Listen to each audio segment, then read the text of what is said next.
Hola, mi nombre es Carlos Alexis Jiménez Ávila. Yo les voy a explicar lo que son las leyes de Kirchhoff. Bueno, empecemos.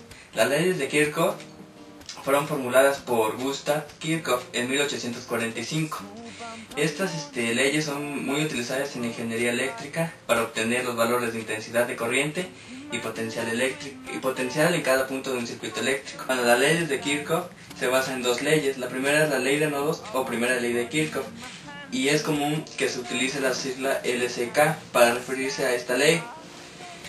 Esta ley nos dice: en cualquier nodo, la suma de las corrientes que entran en ese nodo es igual a la suma de las corrientes que salen, de forma equivalente, y la suma a todas las corrientes que pasan por el nodo es igual a 0. Les voy a enseñar la fórmula que se utiliza en esta primera ley.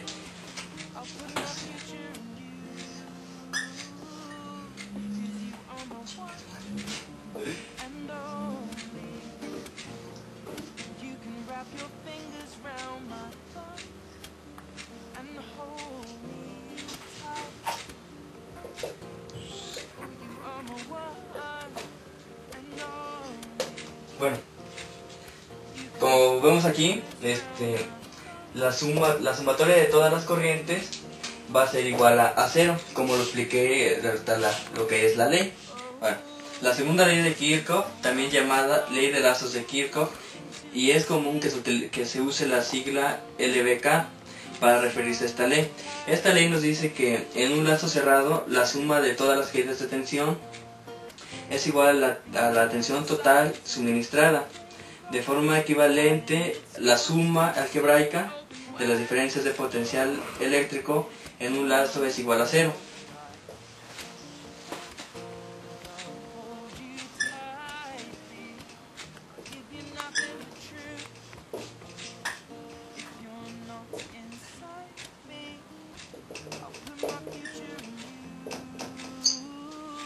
Bueno, aquí vemos que la suma de todos los voltajes va a ser igual a 0, como lo expliqué en lo que es la ley.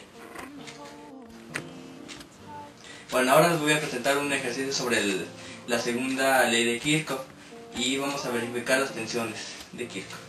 Aquí tenemos este circuito eléctrico. Es en serie, tenemos dos resistencias. Tiene 20 volts.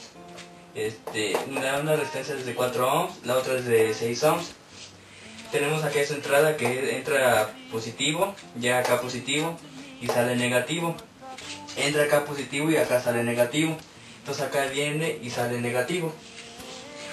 Para este ejercicio vamos a calcular la resistencia total, la corriente total, voltaje 1 y voltaje 2 y pues, las tensiones de Kirchhoff.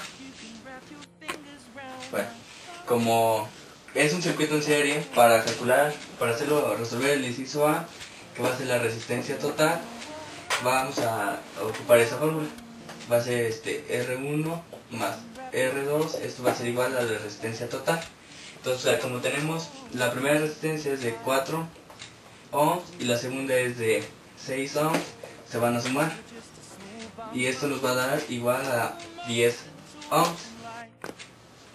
Bueno, ahora vamos a pasar al inciso B, que va a ser la corriente total. Para la corriente total ocupamos esta fórmula. Bueno, vamos a sustituir, que va a ser la corriente. Acá tenemos 20 volts y lo ponemos acá.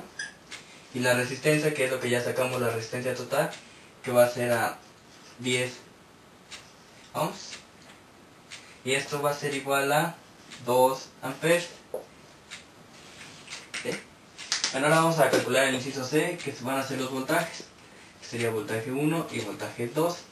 Para esto vamos a ocupar la fórmula, que sería voltaje 1 va a ser a IT por R1. Y para voltaje 2 va a ser IT por R2. Bueno, acá recordemos que nuestra corriente total fue de 2 amperes. Entonces vamos a tener acá, vamos a sustituir lo que pusimos acá de la fórmula.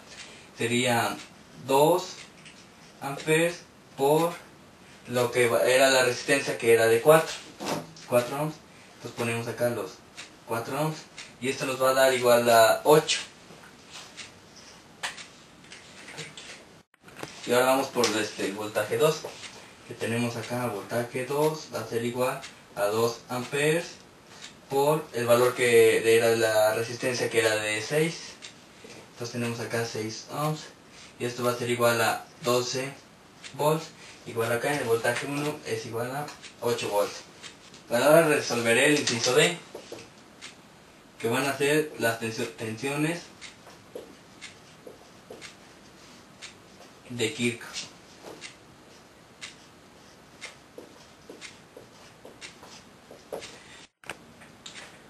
Bueno, tenemos acá BR1, que va a ser igual a menos 12 volts más los 20 volts que tenemos en el circuito, y esto nos va a dar igual a 8 volts. Para BR2 voy a calcular la tensión de corriente dentro del paso de R2. En este caso ocuparé el voltaje calculado en B1 del inciso anterior, que son menos 8 volts más los 20 volts que tenía en el circuito. Esto nos va a dar igual a 12 volts. Bueno, con eso terminamos de comprobar las tensiones de Kirchhoff, y con este ejercicio se puede comprobar el comportamiento de los circuitos. Gracias.